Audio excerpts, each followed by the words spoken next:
Good morning, everyone, and very much welcome to a great event by Holland FinTech. Personalization versus privacy, how far can we go? I think it's one of the key topics that everyone's talking about these days. There's so much data around. That means that we can know so much about how people behave and what they are looking for, that we went to a real big race on trying to satisfy the experience to actually meet their demands, maybe even before the client even knows that they want something. And it's a really interesting way of trying to fit to what customers need. While at the same time, we also know that there are some risks involved because basically there's a privacy aspect to this. Knowing exactly how people behave and what they do puts people also at risk for identity fraud, for example, or that data gets shared beyond the point where customers are comfortable. And I think that this makes a really interesting discussion for today because this is a big frontier, I think, in financial services. How do we balance the ethics, the desire of the customer, and the possibilities with technology all with each other? And we've got some great speakers for you today to have this discussion with. So let me introduce the agenda to you. We're going to first hear from Roman Pavliuk from Intellias, then Remco Jorna from FinTech OS, and from Yolt Technology Services, we've got Roderick Simmons with us today. Very much welcome, everyone. Glad to have you here, and we're very much looking forward to our discussion. And what we will be doing today is, after a brief introduction by our distinguished guest, we're going to explore, first of all, how is the customer expectation with this regard evolving? So what do customers actually want, and what are they looking for? If you think about financial services, how personalized should it be? And then we'll move more towards the technical capabilities. If you want to create a highly developed service that really fits the customer needs and their desires, almost without them knowing it, what do you need to have in-house? How do you deal with data? How do you safeguard and build that whole capability in-house? I'm very much looking forward to the discussion. And I hope everything is okay with you. I see that everyone's online. Just briefly go one step back with the introduction for the people that are not familiar with Hopin, the platform just yet.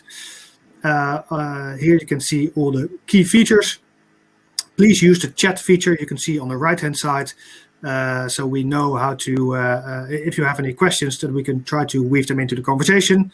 And you could actually also there see who are online and send them a direct message if you want to connect to them. Hope that's all clear. And actually also one button that's missing here, you can see on the left side in the screen, is the networking, and that's something you can do afterwards to get connected to one of the other people that are attending today. If you click on the networking, you can say that you're available for a 3-minute talk to any one of the attendees, which might be a nice way to mingle, almost like you would be doing when you would go to the bar and have a drink after the event and randomly stand beside someone and have a chat. No, I'm really looking forward to have this conversation, and I think we should get it started. So let's give the word to Roman. Well, thank you for the introduction, Don. As always, it's a big pleasure to be in this wonderful event organized by Holland FinTech. So thank you guys for inviting. Roman Pavliuk, Vice President of Technology at Intellias. First of all, about my personal goals at the company. So I'm leading the advisory and consultancy practices, and also the team that is working with me together. They intended to connect the technology and the business. In FinTech in particular, I will tell a couple of words what we do in this direction, but overall in general, for example, we have programs and we do a transformation of the role of the CIO, switching from like this old operational role to the designer role of designing the IT concept and IT products, I would say this. We also do the product management and product digitalization. We do all this stuff. The whole idea is that from the point that somebody has just an idea to the point when you are about to roll out the digital product on the market, this is what the team can help you with. And now a few words about the FinTech at Intellias. So we have a broad experience in this direction. We do digital bank implementation. We do the financial services implementation overall. We've been working with like the sample project that I'm now rolling in is the credit score calculation, customer profile analysis, investment reliability study, lots of AI ML stuff being brought together. So overall, like I can be mentioning those things for quite a long time, but I wanted to summarize that Intellias is really trying to be on the, I'm saying trying to be on the edge, because this edge is always shifting in the technology world, in the business world. We try to be on the edge and bringing new technology things, like I said, AI, ML, artificial intelligence, some advanced analytics, like next generation data processing to the table to make sure that, and we will speak about this in a moment, about this privacy stuff and so on, that we meet those the most outstanding business requirements that we have now in financial sector. I think this is it. As I said, thank you for inviting us to this wonderful discussion, guys, and look forward to a nice productive session. Yeah, great that you could join, Roman. I think looking forward to the discussion as well. I think it's great that you bring your tech capabilities here to the table to facilitate also this discussion. So thanks for that. Then we'll move on to Remco. Remco, please introduce yourself and FinTech OS. Yes, good morning. Happy to be here as well, and thanks for inviting me. I think it's the second or third time, and so far I always enjoyed the conversations with my colleagues, and especially the interaction afterwards with people who are attending the event. So my name is Remco Jorna. I'm the CTO of FinTech OS. In the role of CTO, I lead product strategy, technology strategy, security, and I'm also taking care of our department that's managing our product for our customers in the form of managed services. And if you look into FinTech OS, it's a company that started around 3 years ago with the goal to drive a paradigm shift in how banks, financial services, insurance companies engage with their customers.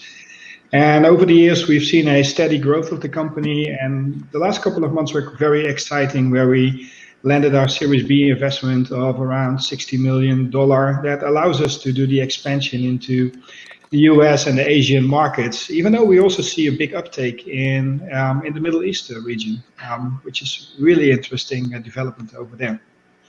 Our platform is a dedicated industry platform. We have pre-built functionality, a low-code framework, to empower organizations and especially the non-technical people to create personalized customer journeys in weeks instead of traditional approaches where it takes a couple of months to do it.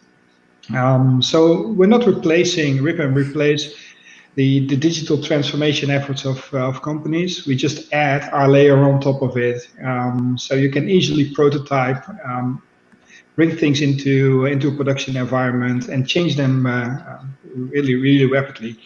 And we're building our flagship products. It's Lighthouse for banking and North Star for insurance. You always have to come up with interesting names that don't really talk about the product, but give some kind of mystery. We were really driven by the customer, the customers of our clients' expectations around seamless experiences, frictionless interfaces, intuitive data flows, and make them really personal, so that need to feel human without feeling creepy. And I think that's one of the topics that we will address later. So the banking, the financial services, and insurance companies, they learn that they need to understand their customers as people first and then clients second.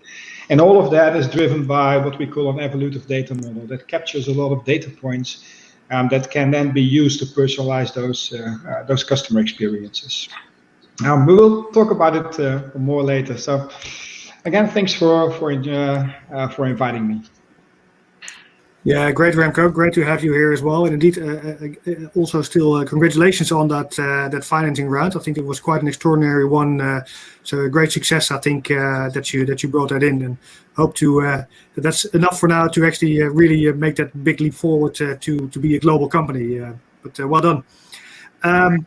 Thanks. And well, then it's time for YPS or Yolt Technology Services. Roderick, can you introduce yourself and YPS? Yeah, definitely.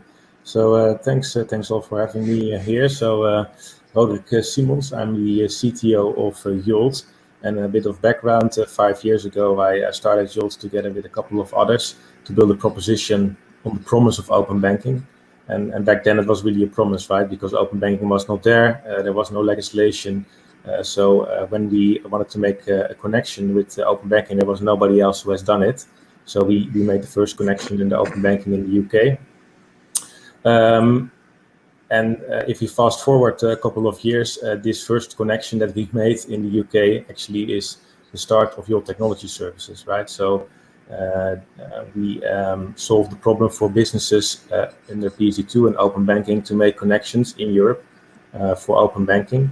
So we allow the businesses to get access to accounts, to get the transaction data, and also to initiate payments. And of course, we develop value-added services on top of this, ranging from things like KYC, transaction enrichments, where we will use some machine learning models to enrich the transactions data, but also, for example, cash flow analyzer to help companies better assess the creditworthiness of their clients.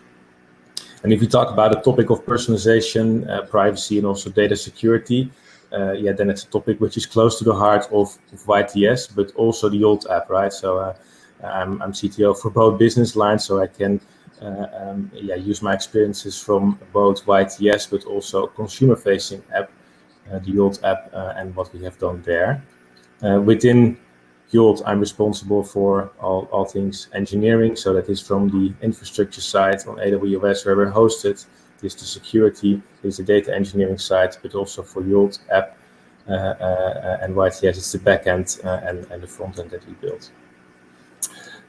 So one of the first movers, as we were a couple of years back, when making that first connection. So we've now processed more than 1 billion transactions, or fetched 1 billion of transactions from different banks in Europe, and combined with the fact that we store the eIDAS certificates, right, of our clients. Yeah, security is quite important to us, and it's one of the important pillars for YTS to be secure, and hence to also provide trust to the clients that we work with.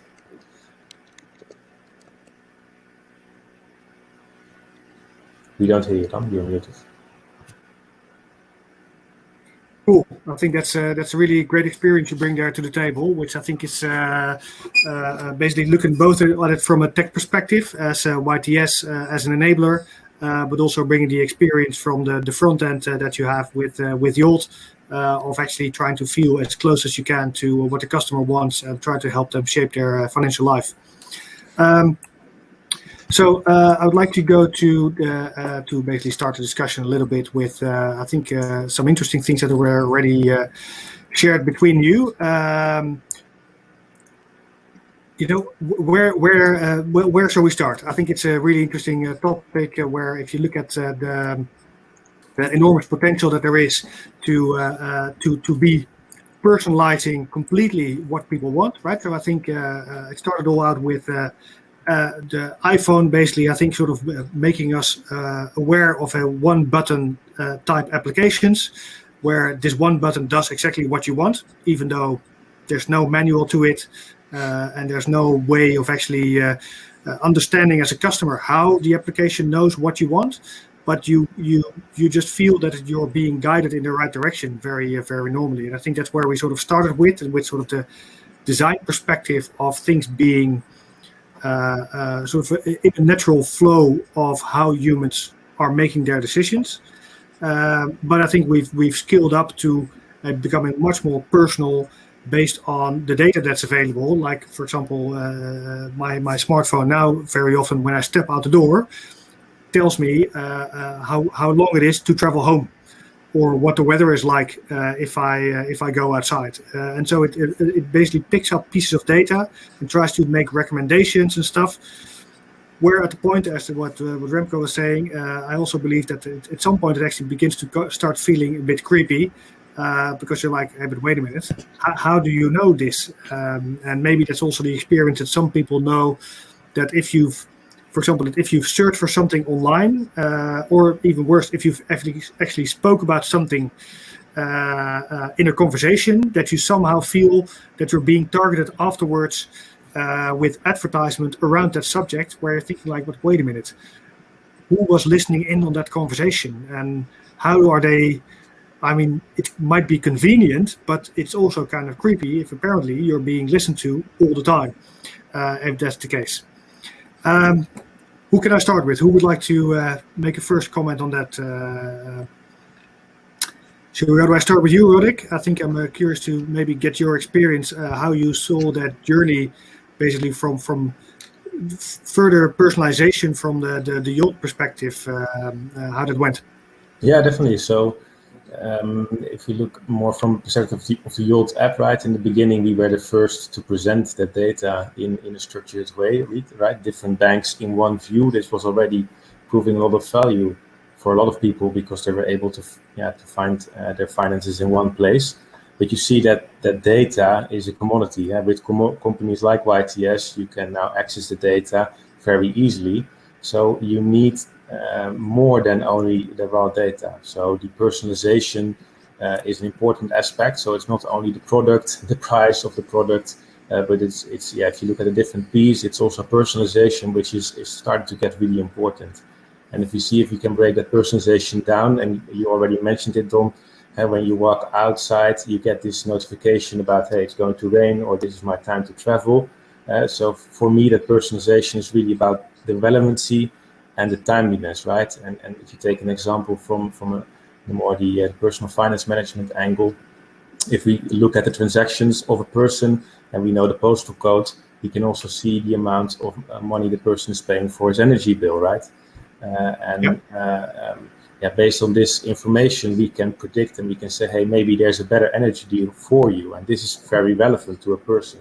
And it becomes even more personal is that the moment you send this message is just before the contract of this person is expiring, and it becomes even more personal. So you see the angle of relevancy and the timeliness that are two important characteristics. And also, of course, some expectations around personalization. Yeah. So do you then also see the conversion going up? Because I think in the end, you do this, of course, to create a better convenience for your customer, but at the same time, you also want your customer to respond to what you provide them. Do you actually also see that increasing with the further, timely and relevant you can make all the notifications and advice, that the response gets better? Yeah, definitely, and this is a science on its own, right? So we do a lot of experimentations in the app side where we, for example, send the messages on different times of the day. We present different colors, different text actually for that same message, and continuously see if we can optimize this the conversion. Yeah, great. So, and Remco, how do you see this? Do you recognize this well in the projects that you're working with on how you can create this personalization, and how do you keep in touch with what these customers want? Mm-hmm. Yeah, it's I really liked what Roderick said, because it's not only about the products and the product features, insurance products or banking products that you try to sell, but also the message around it. So what we've noticed more and more is the integration of basically headless content management systems, where depending on the profile of the person, the type of text or the photos, the visuals are changed. So if somebody comes in as 25 years old, or at least put in that group, they get a different picture than somebody of my age, and maybe a little bit of different words. So there's a lot of personalization going on over there that makes it feel more like home to the clients.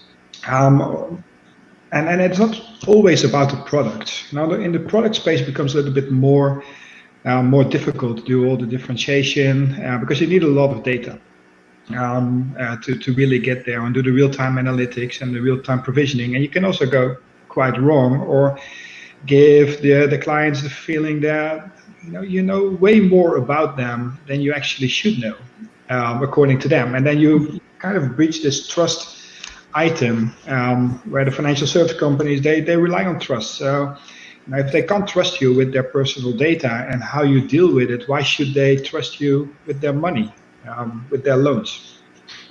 Yeah, I always find this an interesting subject because I think, let's say, there's a relatively high sensitivity towards this within the financial services industry compared to other industries, right? So I think that the level of the expectations around privacy and how data is being used is different for financial services than in other areas.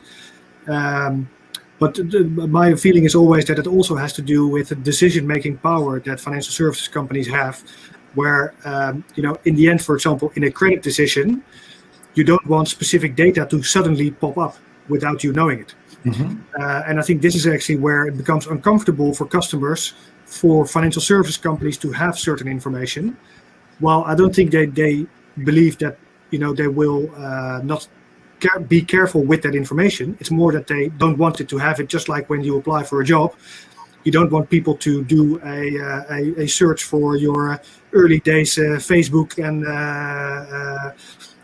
Insta pages, basically, before they have a screening for you for a job, right? So you want to carefully sort of shape the image that they get for making certain decisions. And I think that's when they sort of become present around you and have all your data. Yeah, is that actually what you feel comfortable with being judged for, I think? Yeah, true. Yeah, so we've seen things like consent management and so on. And the reality is that most people don't read what's in the small letters. So just having the consent doesn't mean that you shouldn't be careful with the data that you actually gather and use. Yeah. How do you see that, Roman? How do you see companies dealing with this challenge, basically, on actually communicating what they know about a customer, and then at the same time trying to not create friction in the process? Yeah, well, I will tell you this. You're on mute, Roman. Do I? No. I hear him. Okay, no. Do you hear me now, Will? I hear you. Go ahead. Cool. All right, so they do it in a bad way, at least not in the way that we expect us to do. Because the problem is the following: it's a level of transparency, and it's not just this agreement that we have at the bottom of the web page because of the GDPR. It's like, hey, do you accept cookies and all that stuff? So we will know what you're doing on our website and on the other websites. It's not only about this. It's also we should have a contract with the person, with the individual. Like, how deeply shall we go into their personal life, in fact? Because like you mentioned that the person might be looking very good as a point of financial operations if we just analyze their behavior, generic behavior. But they might be trading on a dark market if you have a search bot that goes deeply into their SMS, text messages, and WhatsApp and so on. It's like, oh, he's actually doing this stuff and he makes a lot of money in there, so it might be, well, hey, you can even go up with their credit score because it might be a better customer for you. But what I mean is, it's a contract. We have to manage this. Like, how deeply shall we go? On the other hand, why I said that the companies don't do it quite well, because you heard about these stories with Cambridge Analytica and stuff like that. They don't tell you where they go because it's not that they are eager for their money. They also are eager to win the competition among the other companies. It's like, hey, I might not tell you everything, but I would be better bank, I would be better insurance company with better experience. So this is that thing. Not always saying what they do, but they go deeper. And this is that problem that in future there will be a fork, right? There will be two philosophies in place. It's like, hey, we better not tell to the user how deeply we go into their personal life, I can use this word, and we'll just make the awesome product for them, or we will be as transparent as possible and we'll have everything on the plate so you can see what you eat. And so I agree with you. I think that could be the case, and I think that it highly depends on that creates a completely different trust outcome.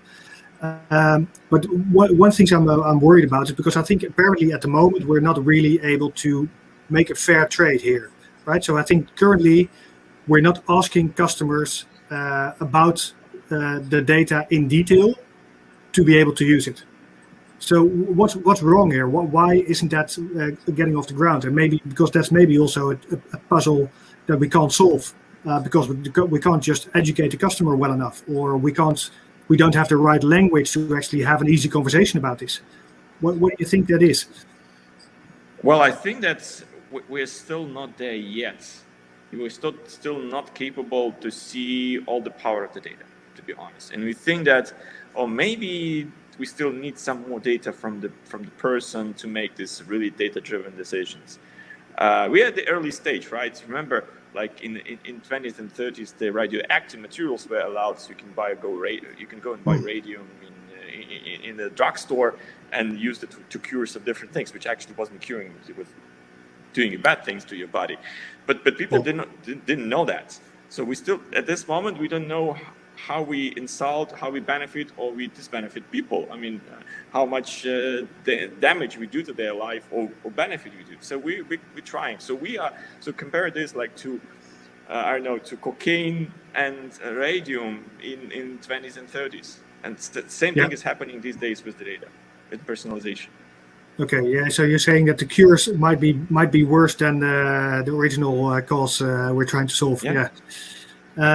Curious. So Remco or Roderick, do any of you have any experience here? That's I'm just curious whether you have had basically experience with different ways of trying to actually have this conversation with the user on how to scale the personalization. Mm-hmm. Yeah, so I think coming back to Roman's point about transparency, I think that's really important, right? We have to see that the data exchange of an individual as kind of a currency, right? They pay with their data for something in return, a reward. And then transparency is really important. And that also ties a lot into the trust aspect that Roman mentioned. And what we see work well is if you, for example, in the YOLTA, but also in for example, YTS's cash flow analyzer, we prepare a set of data, we show this to the user, and we ask them, do you want to send this to this company for their credit decisioning? And it's really transparent because this is really the data we are going to send. It's their data, they can look, and if they don't want, they decline, and it's not there. So asking for small scoped consents works well to get trust. And also to build that trust as a company and therefore for people to continue and keep using it. And is it also something where the financial industry should perhaps take the lead in making this, in shaping this conversation with the users? Because I think this is where, for example, the media industry and let's say other online industries are just not seemingly making an effort to solve this puzzle, I think. What do you think, Remco? Well, that would be a good place for the financial services industry, but there's one challenge with financial services, and that's most of the financial services transactions are a once and done decision.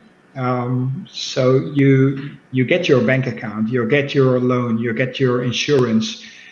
And really engaging with customers afterwards is a very difficult thing to do. Not too many people switch over time. So giving the insights, these are your spending patterns, or these might be interesting things to do with your excess money, etc.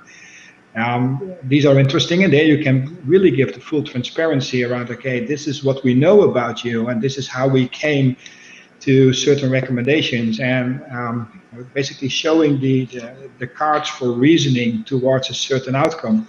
That can help a lot for customers to understand what a financial service industry company used to get to certain insights and recommendations. And that would really be a next step. I don't see that a lot happening. We come up with the recommendation of a product or a feature, but not the reasoning behind it. And shouldn't there also be an independence then of the whole product, right? So I think that's one of the big challenges here as well. Can you actually be an advisor as well as a product seller at the same time? And I think that's one of the challenges that the financial industry still also has, that at least a lot of the traditional players, but also some new ones, are actually product factories, and therefore they advise on something that they have an interest in. while a proper advisor has no interest in the outcome of the advice, but only looks at what's the best thing for the customer. How do we deal with that? It's always biased. If you sell a certain car, then you will try to sell that car, and the same is for financial products. So only with the aggregators and independent agents, you can have that level of transparency and really look into the products that are the best across all the products that are offered in the market for a specific client. But if it's a single organization providing it, there's always a bias. Yeah, I think so too. I think it's, but that's I think one of the interesting questions is whether you would, because if you want to have a trusted relationship that goes beyond financial advice to actually guarding people's data and using it for the best advisory, you could also think that could actually be an independent role rather than an embedded role for a service or product provider from that end. Yeah, curious about that. I think there's different ways that we could go from here from that perspective. Let me see. We got a question from Yuri. Looking at social media data, how should you actually incorporate social media potentially in decision making or advisory? I'm curious. Does any of you have any experience with that in looking at someone's social profile? And using that data to come up with, to understand people's preferences and support decision making.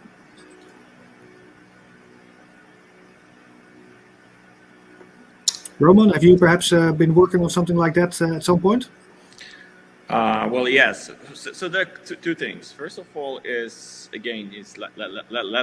refer back to GDPR. Ideally, in ideal world, despite the social media data are public for the particular user, I cannot take them into account unless like somebody sitting in front of my like cashier in the bank or like manager and saying, and the manager is asking like, will you authorize me looking to your Facebook page? Yes, then you go.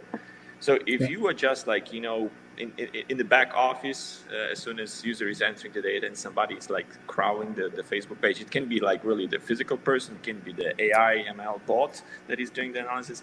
Ideally, we shouldn't do that, like from a legal standpoint. That's for you all to know. But we all do that, of course.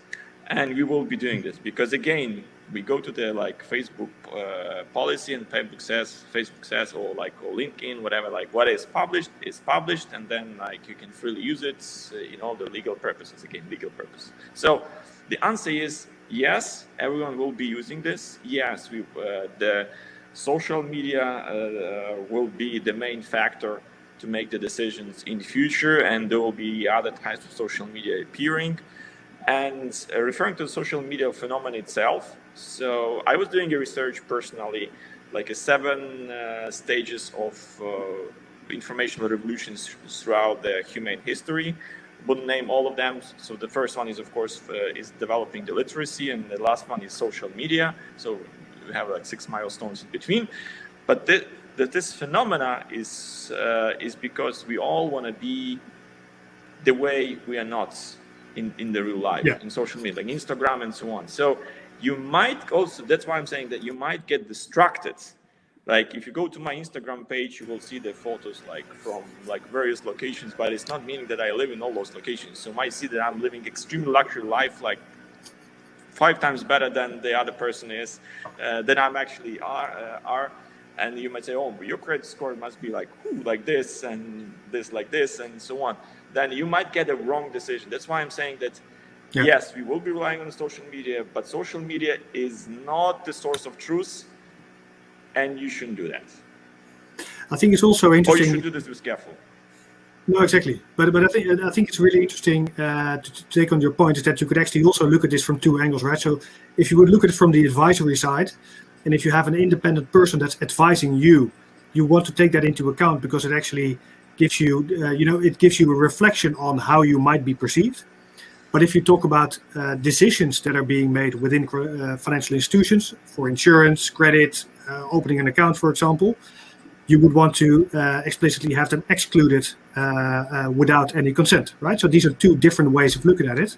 Exactly. And I think this is also interesting still because in the current phase, these rules are still very much intertwined in a certain way. What do you think about this, Ulrich?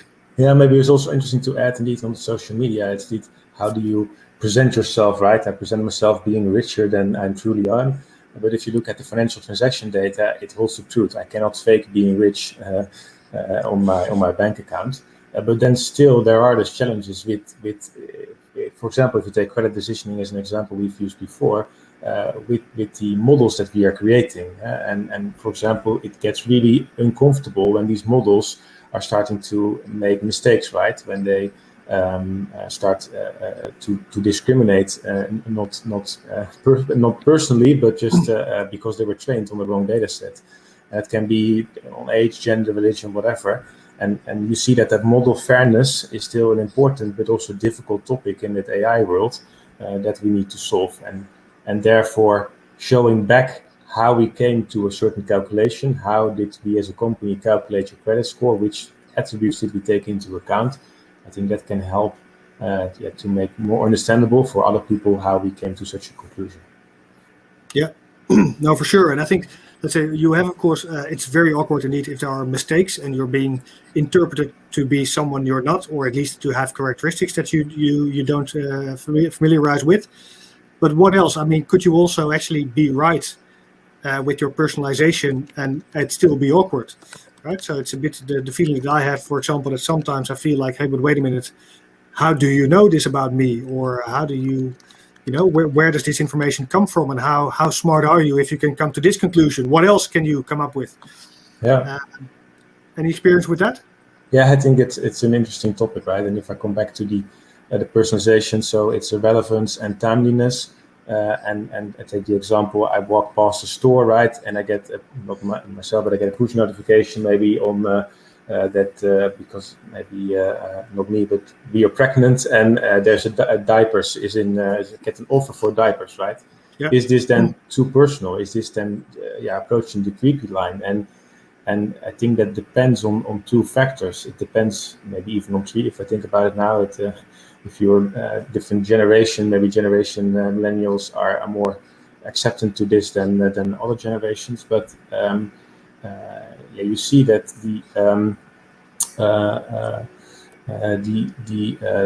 two angles there are, one is what is the reward? Maybe the reward is so big that I'm fine actually that I get this push message. Maybe I get into diapers for free, I don't know.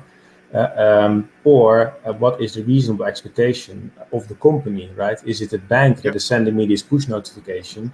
The reasonable expectation that a lot of us have over a bank is that they trust and they store and they secure money, and they should not look into the data and send us this notification. But if the company is a fintech specialized in doing this, then the expectation is there. So yeah, the answer is, I think it depends. Yeah, so you're saying that also actually the character of the service provider might also play an important role in the expectations and, you know, how soon it becomes awkward. Right? Exactly. Yeah. What do you think about that, Remco? Is that do you recognize that? Yeah, I think it's a fair comment to make. And what will be interesting to see with the app tracking, the new app tracking features on iPhone. The advertisements you get, the personalization, if you block everything, gets to the level of what we used to have in magazines and on television. Like, these are the advertisements that are relevant to the country as a whole or a group as a whole, but not necessarily to you. And then all of a sudden they become very annoying, and they completely miss the target. So I'm will be very curious to see how this will play out in personalizing the financial service, the products that are offered, and how that data will be used. And there might be a little bit, big break in the usability of the information collected. And I've talked to marketing departments that are really struggling with this new reality. Yeah, no, I can imagine, and it's quite a challenge to cope with that. Roman, what do you think? Then I'll go to the question of Solomia. But Roman, first, let's give your perspective on this. Well, look, the challenge is that you have a set of people. Okay, you have a data set which is being represented by a certain amount of people that you analyze their profiles on, and you have, let's say, you have 2,000. Let's say 500 of them, they said, okay, I'm giving you away all the data I have, like just go as deep as you want. Like 1,000 says you can go there, but you cannot go there, and 500 says like, you know what, you better not touch my data at all. The AI ML stuff, and Remco and Roderick, you will confirm that I'm right. It very depends that you have the same algorithm run through all of the people, through all of the profiles, right? So in this case, you get the best quality. But if some people say, you better not touch me, and some say, okay, you go as deep as you want, then your model becomes very, I would say, unstable, unreliable, and it starts making lots of mistakes. And this whole personalization doesn't work well enough. So what I'm heading to is the companies, one way or another, the businesses, they would want either like everyone to allow them to go as deep as they want, or stop in set 11 and lose the benefits of the personalization. That's why what the businesses, and again, we're dealing with the same programs at Intellias, is like we help the businesses to engage people into personalization as much as we can. That's the one thing. So it's even like involving the gamification, helping them really exploring the benefits of personalization, saying, okay, we know you give away some portion of the data, some portion of your life to us, but look what you get. Like, this ROI, return on investment. I'm giving away something, but I'm earning more. So, yeah. But again, if we have a very, very differentiated picture that somebody's doing this, somebody's giving that, this will not work. So in future, we see that we will be, I'm saying we, as a technology companies, we will be tending like, hey, can we have the as flat picture as possible as a point of allowance, how deeply can we go? Maybe this is not what all people like, but that's how it is. No, exactly. I think I'm curious also to understand your view on Solomia's remark on how deep could we go with regard to data if we look at how China's, for example, now actually building credit scoring on all kinds of social activities and social behavior, basically, or your political views. That's of course that's probably the direction that in Europe we don't want to go. We already see that the EU is taking some steps to maybe is critically looking at whether facial recognition should actually not be banned, because that would allow actually for real life behavior to be translated into digital scoring, for example. Any remarks on that? Are we close to the boundary of how far we should go with those kind of personalizations and harvesting all the data, or do we still have to hit the wall where it really becomes uncomfortable, like we, for example, see now in China? Well, I think, of course, I wouldn't really use China that much. Maybe as an ultimate example, yes, but is a thing as a target, never ever. No offense to any people in the world, but that's the reality. So, but thing is, we will see the picture when the people ask themselves about thing like this. They will maybe unconsciously ask about, hey, can you make me more safe? Because if you go and ask Chinese people, it's like we know that they have our data because the government has our data anyway, but it makes us safe. So this is their number one point. If you ask them 66 or 70% say, that makes us safe. And if we will have any processes that unfortunately going on in Europe, which we don't we have this we had situation in southern France 6 years ago in 2014, if you remember. We had a situation in Ukraine with all those threats and so on, and people at some point the whole people of Europe, they would say, okay, we will give something away but makes us safe. So again, I'm not saying I don't want to be going deep in that direction, but this might happen. Yeah, I agree with that. Although basically, I don't know if you've traveled to America over the past years, but I'm not sure we're very far away from China. If you've passed the American border, you're pretty much in the system. I would say, I and know. also in other places. But yeah, Remco, Roderick, any of you have any thoughts on this? Yeah, I think the financial services industry will be very careful for not hitting the wall.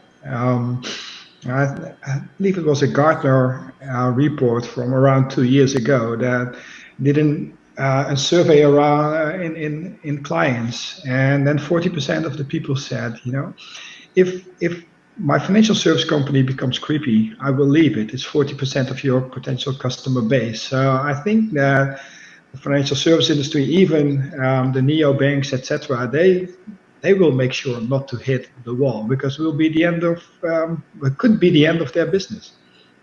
Yeah. Do you recognize that, Roderick? Yeah, definitely, and I think that there's also the part of regulation which we should not downplay, right? You see that there's always technical evolution and then regulation catching up, and indeed, yeah, I agree with what Remco and Roman said, and I think eventually also regulation will, from a EU perspective, will step in, become more stricter to protect the end customer. Yeah. Yeah, and I think it's a delicate line to walk. But I think it's also maybe good to take this as a turning point to actually think about, okay, how do we make this happen? Because I think apparently it's also one of the core capabilities of being able to do personalization of services is not just about the tech, but it's actually about being able to have the right conversation with their customer so that they are comfortable with that relationship and what comes out of that.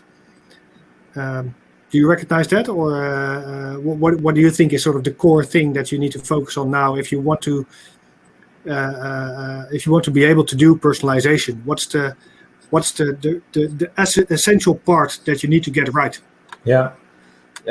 So yeah, it could probably deserve a topic on its own for an hour. But if I would try to break it down, then first of all, you need data, right? So it's data, and if we are transaction data is our bread and butter, so that's what we work with a lot, and we get data in from the banks. We enrich the transactions with maybe a merchant. We detect a direct debit. So there's a lot of additional things we do. We pass this data to a different set of models, and then we send back an insight to our clients, or for the Yolt app, which is one of the clients of YTS as well. And what we see is important is that feedback loop, right? So that's another form of data. It's not transaction data, but it's actually behavioral data, and that's the data of hey, this category. It's not Uber is not it's eating out, but it's not a taxi, for example. So people change this, right? And this gives us feedback, and that we can use to better train our models. And then because we have a better product, we get more people, we get more data, and this is kind of the circle that we try to get into to improve our product. And yeah, the capabilities that are there are it's around the people, data analysts that look into the data and observe and see, hey, for the Yolt app customers, can we help them to save money on some of their direct debits, and then translating it into something that works real life and that's relevant and timely to push a message out the moment it's most needed. Yeah. Roman, how do you deal with that? If you do you also look at, for example, behavioral data in some of your software models where you try to track behavior to also learn about the features that you've built and how to optimize for it? Well, yeah, I would add to what Roderick said, is that in addition to, like, we need more data, we need also much sophisticated algorithms that allow us comparing apple to apples. As I said before, when we have different data sets from different people, right? So it's like somebody had shared the whole transaction, allowed us to use their transaction history, plus their behavior, plus their social network. Somebody just said, okay, all you have, you have my transaction history, that's all you have. And we still have to do the comparison, like, is this person more reliable than that person? We still should be able to do this. So we will have to practice in much better sophisticated algorithm, like going deeper into technology, deeper into science with that. So this is the challenge. How deeply we can go, Don? Well, again, transparency is the key thing. So I think based on our European values, transparency is what we've been fighting like for centuries, and the untouchable approach to the personality. Let's follow that as well. So tell the user how deeply we can go, and on our side, develop the algorithms that not depending how deeply people allow us to go into their personal stuff, we'll still be able to give them the personalization benefit as much as they can. So I think it's more pressure on technology side now. Yeah. Okay. So I'm curious also, maybe Remco, you could look at this. So I think you have this sort of starting layer of data, right? So for example, this could be transaction data from your bank transactions. But in the end, you basically, based on that, you try to make a recommendation or, do something with the user. But then basically that interaction with that user brings you new data that should help you learn, where should things go from here? Was it a useful recommendation? Was it timely? Was it, and that's the next layer of information that you're trying to add to this base layer and build on top of. How do you build that? And how do you deal, for example, with these pieces of information? That's a very good question. If you look into our product, what we basically deliver to the end customers are digital journeys, which is basically the flow from being a prospect all the way until being a customer, and that entire flow, and also how the products are presented during that flow, the order in which certain options are presented or checked by default based on some profile. We capture all that information of what the end client is doing with it. And then we can, of course, combine it with some of the target groups and some of the information that we have in the system, and also from third-party systems that we can just use the data from to continuously and then basically automatically optimize the flow. Try out some automated A/B testing scenarios. See, if we check the option for full coverage for a car instead of not doing it. What's the effect on the conversion rates? Those kind of items, and it requires a lot of capturing, even of how people move their if they still use a non-touch device, move their mouse over the screen, what they try, how many times they go back into options to do revalidations of what the premium will be like, and so on. So we capture all that data, and then we allow our customers to use that data to make their own analysis. So we give them all the tools, but at the end of the day, it's still the client with our guidance who has to implement what they want to do. And so is it easy to make recommendations based on that? Because I think you gather so much data points that you really dive deep into artificial intelligence to actually try to make some sense of that, I would imagine. Yeah, that's so it's not easy at all, and that's why we're trying to get to the point where we can deliver these out of the box engines or models, but it's still difficult to port them across different countries, because what we see is that behavior is completely different in for example, Romania than in the Netherlands. So you can't really use the learnings from the geographies and apply them to another geography. You have to retrain the entire model again. So it's not an easy thing, and I think Radek also talked about it. There's still a lot of challenges with AI, and then the real prediction rate, or the real the trust you can put in those models. Yeah, no, for sure. I think that's definitely a challenge. But speaking of trust, I also just want to touch briefly upon the security aspect here, right? So I think we're talking about where do you get your data? How can you be as complete as possible to have data to build conclusions on and to make recommendations to your customer. But at the same time, we also know that having data is increasingly becoming a risk, because there's always something that could go wrong. On one hand, you should really have cleared out, what are we allowed to have, because we have the consent of the customer, and it's becoming a really tricky game. So how do you prepare for that as a company, Roman, could you perhaps talk about that a bit? So in our practice, we rely on the platforms.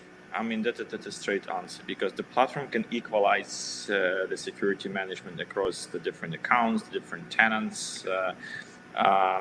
It can be FinTech OS, it can be other platform, I mean, depending on the user's choice. For example, we have cases when we start using Microsoft platforms as well for lots of FinTech projects. But the whole idea is that, well, yes, we kind of are like handing over the security management on a third party, but I believe that third party that is platform owner is a much better proficient in security management than you as a bank or you as an institution are. And that's one thing. Second thing is, as I said, is equalizing the security practices across the different tenants that are based on the platform. And if one tenant is discovering the challenge or the issue, the platform vendor is immediately closing the gap, so all the others are benefiting this. We might talk about different security regulations, practices, but I think as of a practical way, that's one of those that's work at this moment quite well. I would say this. Okay, cool. Roderick, how do you see this? How do you look at the security operations, especially, and how to safeguard the whole process of gathering the data and processing it? Yeah. So indeed, what Roman said, and I do think that if we look at the advancements of DevOps, right, and the fact that we now have infrastructure as code. So in the past, when we needed a new machine, we ordered it. It took a couple of months, and then somebody plugged it in, and now we write code, we apply it, and we have a full new cluster, right? So that also means that we can propagate mistakes faster, right?